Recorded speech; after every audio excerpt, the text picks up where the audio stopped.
Të dashur shqiptar, kështu i bën filmat Jevga dhe ka 400.000 ndjekës. Jevga ka më shumë ndjekës se sa televizioni shqiptar. Pse? Sepse Jevga shtrihet dhe ju thot motrave shqiptare të bardha se si ta japin pjeshkët. Dhe këtë shikojnë shqiptarët. Po përse shqiptarët shikojnë Jevgat? E kanë këtë në gjak dhe Helenët kanë emëruar një fis të veçantë që quhet Parthenoi. Unë e kam shpjeguar në filma të tjerë dhe vjen nga fjala Parthenos, do thot i virgjër. Por unë nuk e dija se kjo ishte sharje. Sipas autorëve helen, Parthenos do të thot grua e pamartuar dhe Parthenoi janë fëmijët e një grua të pamartuar që shtrihet kështu si Jevga dhe pjell si Dosa, fëmijë të paligjshëm. Pra të dashur shqiptar, Parthenoi janë kopilat në greqisht. Dhe Parthenoi janë quajtur fisi i ilirëve prandursit. Parthenoi, të dashur shqiptar, është për të hedhur nga balkoni. Prandaj ju shikoni Jevgat, sepse emri i fisit i lirë më të famshëm, prandursit, quheshin kopilat e lindur nga martesa e aristokratëve në Epidamnos, që ishin aristokrat grek. Epidamnos ishte koloni greke. Edhe Lisus, koloni greke në Lezhë, Aulona, koloni greke në Vlorë. Dhe fëmijët e tyre me skllave të ilire quheshin Parthenoi. Fisi më i madh i lirë ka emrin kopilat në gjuhën greke. Kjo është përtej imagjinatës njerëzore. Shoqyrë që banojnë në një vend ku njerëzit nuk dinë shqip. Edhe komshit dëgjojnë se çfarë them, por fatmirësisht nuk din shqip. Se ta din ata që fisi më i madh i lirë quhen kopilat e helenëve, me qëra fjala në gjuhën arbëreshe fjala kopile do të thot vajzë. Sepse arbëreshët nuk e din që kopile do të thot fëmijë i paligjshëm. Këta janë arbëreshët të dashur shqiptar. Arbëreshët e quhen veten kopila. Edhe ilirët e quhenin veten Parthenoi, bijtë e grave të pamartuara. Parthenos do thot grua e pamartuar. Dhe jo e virgjër. Se ilirët e kishin humbur virgjërinë e tyre të dashur shqiptar shumë kohë përpara se sa të lindnin.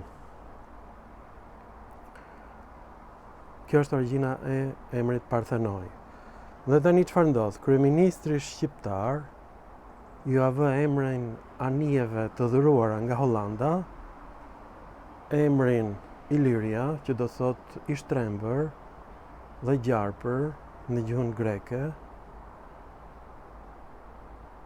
Orikium do thot rini e përjetshme në greqisht. Është qytet pranë Vlorës. Dhe Lisus do thot Lezha. Në greqisht kjo ishte gur i lëmuar i Apollos. Kryeministri shqiptar ka dalë në një podcast, në një emision, me një biznesmen të famshëm ku diskutojnë origjinën e Piros, që kryeministri e quhen shqiptar. Piroja ishte grek, që thoni ju të dashur shqiptar, dhe emri i tij vjen nga Pyros, do thot zjarr, për shkak se ai kishte flokët e kuqe. Piroja nuk fliste shqip. Piroja përbënte klasën sunduese greke në Shqipëri që ka sunduar deri në momentin kur hyn romakët. Në një farë mënyrë romakët çliruan ilirët. Ilirët janë njerëz pa histori, sklever, një lloj si në Indi, një klasë sklevërish që quheshin të paprekshmit, pjesët të cilëve janë e vigjitët e sotëm që ikën nga India, këta të paprekshmit. Ata përdoreshin për të djegur plehra, për të larë kufomat, do më thëmë për gjërat më të ndyra. Këta janë jevgjit e Indis, që erdhen nga India përmes Persisë, pastaj Perandorisë Bizantine dhe më në fund në Shqipëri. Këto janë jevgat që thoni ju. Këto janë jevgat që shtrihen dhe bëjnë filma të shtrira dhe njerëzit janë të kënaqur. Këta jevga kanë më shumë ndjekës se sa televizioni shqiptar. Këta e shqiptarët. Pra, duke qenë pasardhësit e Parthenojit, kopilat në greqisht, shqiptarët janë njerëz pa histori. Marrin emra grek dhe i thonë që janë Pellazg. Pellazgjia është lugin në Thesali, që ta dini ju. Çfarë turpi. Kryeqyteti i Pellazgjisë quhet Skotousa.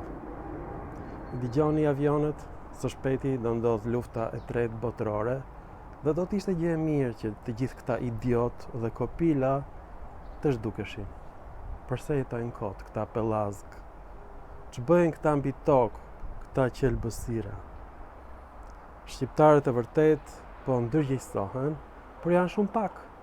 Rreth 6.000 deri tani ndjekësit e mi. Po i edukoj, po e kam shumë të vështirë, sepse nuk po më lënë jevgat të dashur shqiptar, kanë ngritur edhe shtëpi botuese jevgat, janë bërë Pellazgë jevgat. Ju faleminderit për vëmendjen të dashur Parthenoj, kopilat në greqisht të dashur Drilonas, që do thot organ mashkullor në greqisht.